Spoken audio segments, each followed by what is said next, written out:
shahida allahu annahu laa ilaha illa huwa wal malaikatu wa ulul ilmi qaim bil qisti laa ilaha illa huwa al azizul hakim yàlla na shahida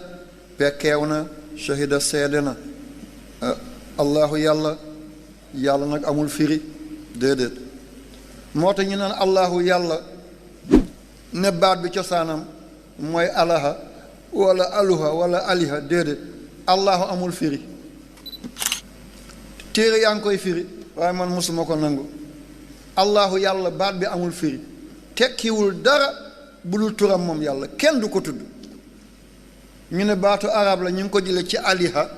wala aluha wala alaha déedéet lépp lu baatu arab di nangu ci grammaire allahu du ko nangu